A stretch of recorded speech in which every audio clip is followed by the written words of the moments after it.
வணக்கம் மக்களே! இன்னைக்கான காணொளியில நம்ம ஒரு ஸ்ட்ராட்டஜி யூஸ் பண்ணி எப்படி ஐபிஓலேருந்து லிஸ்ட் ஆன ஸ்டாக்ஸ்லேருந்து ப்ராஃபிட் மேக் பண்ணலாங்கிறத பத்தி பார்க்கலாம். நீங்க எதிர்பார்த்த ஸ்டாக் உங்களுக்கு ஐபிஓல கிடைக்கல அப்படின்னா வருத்தப்படாதீங்க. அந்த ஸ்டாக்ல எப்ப என்ட்ரி எடுத்தா ப்ராஃபிட் பண்ண முடியுங்கிறத ஸ்ட்ராட்டஜிஸ நான் இதில எக்ஸ்பிளைன் பண்ண போறேன். வாங்க வீடியோக்குள்ள போலாம். முதலாவதா நம்ம பார்க்க போறது கேஆர்என் ஹீட் எக்ஸ்சேஞ்சர்ஸ். இந்த ஸ்டாக்ல பார்த்தீங்கன்னா ஃபர்ஸ்ட் டே லிஸ்ட் ஆனதுலேருந்து இந்த ஸ்டாக் டவுன் ஆகுது, சைட்வேஸ் போகுது. அதுக்கப்புறமா ஒரு நாள் கிரீன் கேண்டில் பெருசா போடுறாங்க. இந்த ஃபர்ஸ்ட் கேண்டிலோட ஹை என்னன்னு பார்த்தீங்கன்னா 513.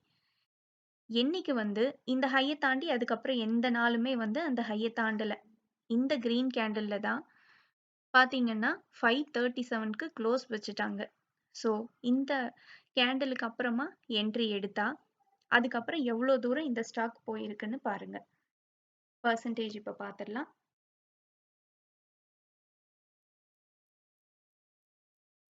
கிட்டத்தட்ட 63% ப்ராஃபிட் கிடைச்சிருக்கும். இப்போ இந்த ஸ்ட்ராட்டஜில நம்மளால டார்கெட்டை ஃபிக்ஸ் பண்ண முடியாது.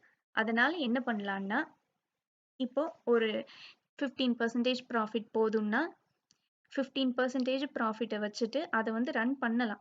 20% போகுதுன்னா ஸ்டாப் லாஸா 15% வச்சுக்கலாம். 20%க்கு மேலேயும் போகுது, 25% போகுதுன்னா ஸ்டாப் லாஸா 20% வச்சுக்கலாம். இந்த மாதிரி ட்ரெய்லிங் ஸ்டாப் லாஸை வச்சுட்டு நம்ம ரன் பண்றது மூலமா நமக்கு ப்ராஃபிட்டும் அதிகமா கிடைக்கும். அதே சமயத்துல நமக்கு நஷ்டமும் ஆகாது. ஸோ ட்ரெய்லிங் ஸ்டாப் லாஸ்னா இப்படிதான். அடுத்தடுத்து 5% அது அவங்கவங்களோட விருப்பம். 5% ஸ்டாப் லாஸ் கம்மியா வச்சுக்கலாம். ஸோ தட் திடீர்னு குறைஞ்சாலுமே அந்த பாயிண்ட்ல இருந்து நம்ம எக்ஸிட் பண்ணிக்கிட்டாலுமே இவ்வளோ தூரம் ரன் பண்ணதுக்கான ப்ராஃபிட் நமக்கு கிடைக்கும். அடுத்ததா இன்னொரு ஸ்டாக் பார்க்கலாம். எம்க்யூர் ஃபார்மா. இந்த ஸ்டாக்லயும் பார்த்தீங்கன்னா ஃபர்ஸ்ட் நாள் ஹை பார்த்தீங்கன்னா 1385. இது அப்படியே கொஞ்ச நாளைக்கு ஏறிட்டே போயிட்டு இருக்கு. ஸோ ஃபர்ஸ்ட் நாளை தாண்டி மேலே ஏறிட்டே போயிட்டு இருக்குன்னா அதை அப்படியே ரன் பண்ண விட்டுறலாம். அப்போ என்ட்ரி எடுக்கக்கூடாது. ஸோ எது வரைக்கும் போயிருக்காங்கன்னா 1408. இதுதான் அந்த ஸ்டாக்கோட ஹை.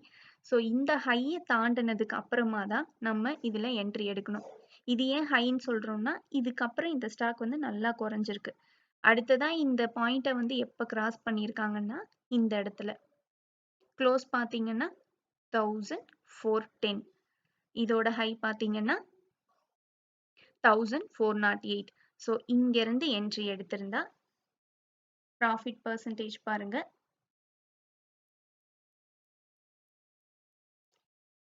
கிட்டத்தட்ட 12% கிட்ட போயிருக்கு.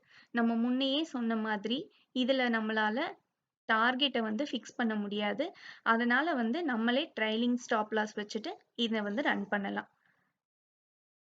அடுத்ததா இன்னொரு ஸ்டாக்கு பார்க்கலாம். Premier energies.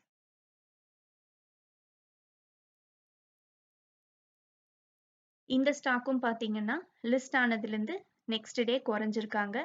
ஸோ அடுத்த நாள் இதில் இந்த கேண்டிலோட ஹை தான் ஹையாக கன்சிடர் பண்ணுவாங்க.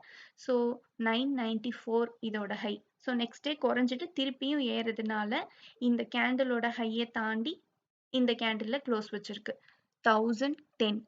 ஸோ இந்த கேண்டில்ல இருந்து அடுத்து என்ட்ரி எடுக்கணும். எடுத்தா கிட்டத்தட்ட 25% ப்ராஃபிட் கிடைக்குது. எப்பயுமே இந்த ஹையை தாண்டி க்ளோஸும் வைக்கணும். க்ளோஸ் வச்சதுக்கு அப்புறமா தான் நம்ம என்ட்ரி எடுக்கணும். ஒன்ஸ் இந்த ஸ்ட்ராட்டஜி யூஸ் பண்ணி ஒரு தடவை ப்ராஃபிட் எடுத்துட்டா ரெண்டாவது டைம் இது அப்ளை ஆகாது. இப்போ அடுத்து பார்த்தீங்கன்னா இதுல ஹொரிசாண்டல் ரெசிஸ்டன்ஸ் பிரேக் அவுட் நடந்திருக்கு. ஸோ இதுக்கப்புறம் இந்த ஸ்டாக் கொஞ்சம் மேலே போறதுக்கு வாய்ப்பு இருக்கு. அடுத்ததா நம்ம பார்க்க போறது ஓலா எலக்ட்ரிக். இது லிஸ்ட் ஆனதுலேருந்து தொடர்ந்து ஹை போயிருக்காங்க. ஸோ இந்த ஹையை தாண்டினா தான் திருப்பி என்ட்ரி எடுக்கணும். இது பார்த்தீங்கன்னா 143 ஹையில் போயிருக்கு. இதோட ஹை வந்து 157. அதை வந்து தாண்டவே இல்லை, அடுத்து ஃபுல்லா டவுன்ல போயிட்டாங்க. ஸோ இதுல வந்து பாசிபிலிட்டிஸ் இன்னும் இருக்கு. ஸோ ஓப்பன் கேண்டில் இருக்கு இல்லையா, அந்த கேண்டில்ல இருந்து 40% வந்து டவுன்ல போயிட்டாங்கன்னா அதுக்கப்புறம் வந்து அந்த ஸ்டாக்ல இந்த ஸ்ட்ராட்டஜி வந்து ஃபாலோ பண்ண வேண்டாம். நார்மலா டெக்னிக்கல் பிரேக் அவுட்ஸ் ஃபாலோ பண்ணா போதும். பட் ஸ்டில் ஓலால வந்து இன்னமும் பாசிபிலிட்டி இருக்கு. என்னைக்கு வந்து இந்த ஸ்டாக் இந்த ஹையை தாண்டுறாங்களோ 157 தாண்டி க்ளோஸ் வைக்கிறாங்களோ அப்ப என்ட்ரி எடுத்தா தொடர்ந்து மேல போறதுக்கு வாய்ப்பு இருக்கு. அடுத்ததா இன்னொரு ஸ்டாக் பார்த்திடலாம். BLS international service limited. இந்த ஸ்டாக்ல பாத்தீங்கன்னா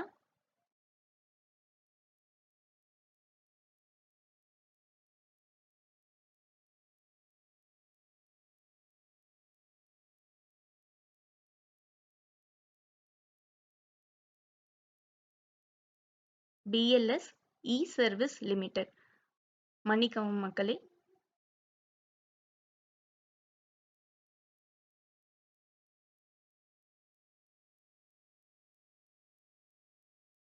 ஸோ இந்த ஸ்டாக் பார்த்தீங்கன்னா லிஸ்ட் ஆனதுல இருந்து அடுத்த நாள் வந்து ஹை போயிருக்காங்க. எவ்வளோ போயிருக்காங்கன்னா 423 போயிருக்காங்க.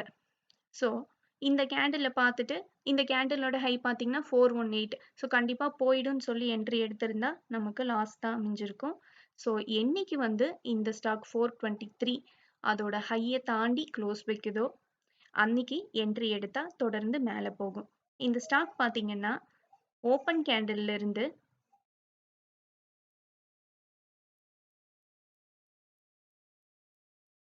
கிட்டத்தட்ட வந்து 35% கிட்ட கீழே போயிடுச்சு. ஸோ இன்னமும் ஒரு 5%ம் கீழே போயிடுச்சுன்னா இதுல வந்து இந்த ஸ்ட்ராட்டஜி ஒர்க் ஆகாது. ரெண்டாவது வந்து இதுல நம்ம தெரிஞ்சுக்க வேண்டியது, இந்த கேண்டிலோட ஹையை பிரேக் பண்ணி க்ளோஸும் வைக்கணும். அதுக்கப்புறமா தான் நம்ம என்ட்ரி எடுக்கணும்.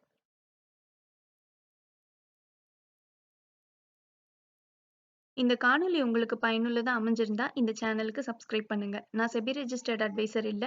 உங்களுக்கு பங்குச்சந்தை முதலீட்டுல சந்தேகங்கள் இருந்தா செபி ரெஜிஸ்டர்ட் அட்வைசரை தொடர்பு கொள்ளலாம். நன்றி மக்களே. மீண்டும் ஒரு நல்ல காணொளியில சந்திப்போம்.